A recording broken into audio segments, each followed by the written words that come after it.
Genuine feeling among us members as well as those who saw Imran that he's more sort of a guy who has been fitted into making numbers rather than actually contributing anything. On my first tour, I had problems with certain teammates. Firstly, because they expected that I was an 18-year-old and I should do things which I suppose an 18-year-old is supposed to do. But I mean, when someone told me, make me a cup of tea, you know, for me, it was unthinkable. I couldn't believe that someone was ordering me to make tea, so I would react to that, and I said, get lost.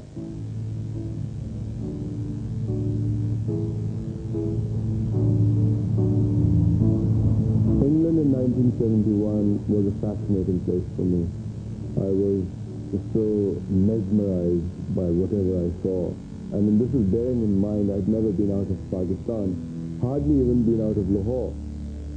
So for me, and you know, I had so much curiosity in me. I mean, it was like exploring everything, and even the shops were, you know, one was fascinated by them. There was so much to see. I mean, I remember I just couldn't rest. I mean, it was a question of going to bed. I felt it was wasting my time. I had to explore and see what it was like. It was a fascinating experience.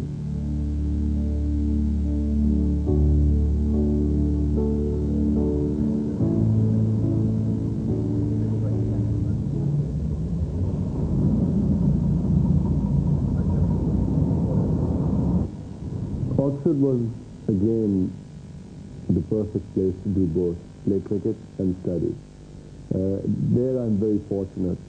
I could have gone to university where there was no cricket, and I don't know, maybe I would not have been able to develop my cricketing career, or I could have stayed back in Pakistan in maybe in government college and played cricket and not been able to study.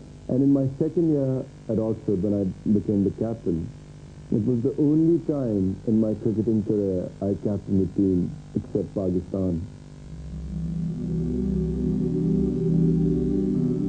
My first impression of Imran when I first came to Worcester was that he was obviously a boy with a lot of talent, that there was obviously a lot of work to do and a lot of development to do in his cricket, especially his bowling. He was sort of ball wide of the crease and a big sort of in-swing bowler, so he had a lot of work to do with that. But I think in those days, I remember Imran probably more as a batsman than he was as a bowler. There it is, a good hand for Imran Khan. And making the one in for two there. So Imran going to 51, exhilarating performance from the Pakistani Test cricketer.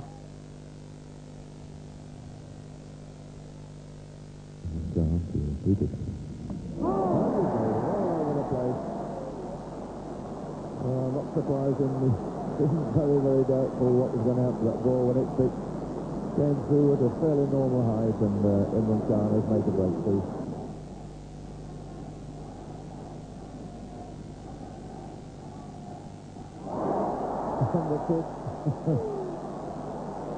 Desperate effort to plonk another this time over the chasm boundary. Sees the end of Ian Botham. A lot of cricketers simply walk into the dressing room, play their cricket and go home, and there's no sort of desire to sort of expand one's horizons. But I thought that Imran was pretty special in so much as he had a view on more than just cricket and all sorts of aspects of life. And certainly at Sussex, where we've had chaps in the past like Tiger Patordi and Dexter and exciting characters like that, it was good to have Imran with us as well. I think that the first 2 years or 3 years of county cricket can be extremely useful for anyone. I mean, anyone from outside England who wants to develop his game, there you get the perfect cricket education. But after the 2 or 3 years, I actually think that it starts doing you damage, because it's just not possible to maintain your enthusiasm for the game playing 7 days a week. It's just not possible. I mean, if it becomes a job, if cricket becomes a job, then what suffers is your enthusiasm. And I feel that enthusiasm is the most important thing for the game, because that's what gives you the competitiveness.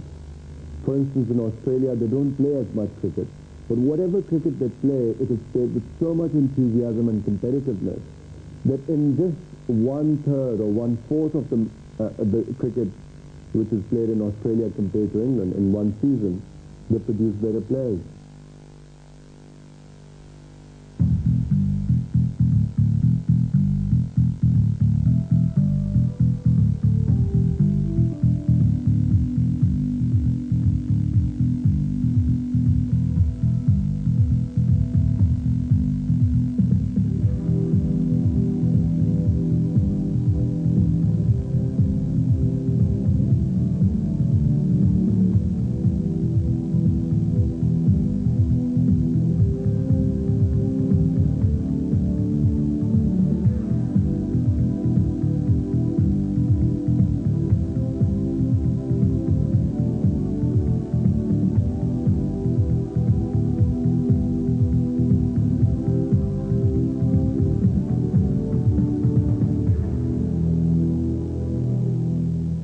Physical training for me in the beginning was something that I had to do.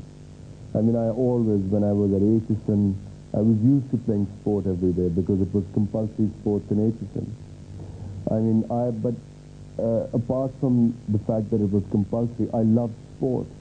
I would play in Aitchison, and then I would come back and play in Zaman Park until it was dark. And then at times I would come back home and play some sort of sport indoors. My greatest regret was not having brothers. In the middle of the afternoon, in the middle of summer in Pakistan, it is very hot and nobody was willing to come out of their homes. So he'd come to my younger sister and myself and say, could you bowl to me? Because he was doing his batting practice. It's not that he played with us. We never got a chance to bat. We were only supposed to stand there for 1 hour or 2 hours bowling to him. There were times when I first started jogging in Bahrain, people would stop and look. People would, they'd say things like, are you mad? Who's this mad man running? And all that sort of thing. But it was that training that helped me in my bowling.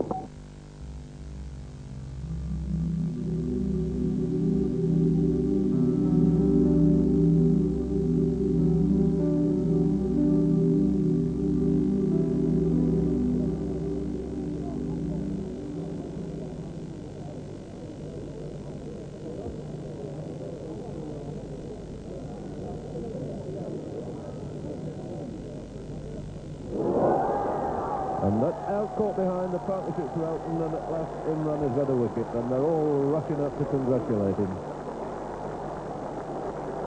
Well, a good wicket indeed too, that of Tony Gregg. Caught behind by Wasim Barry.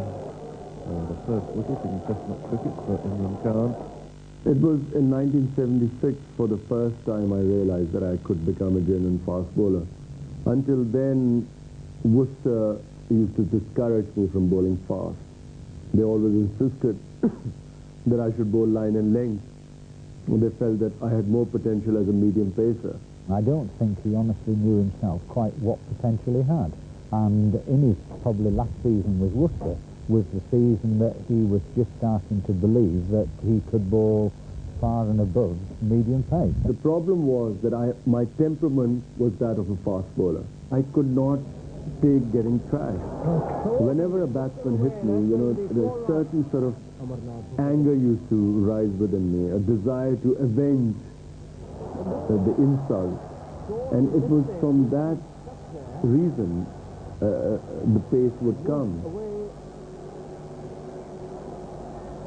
Mahendra Amarnath now being carried on a stretcher.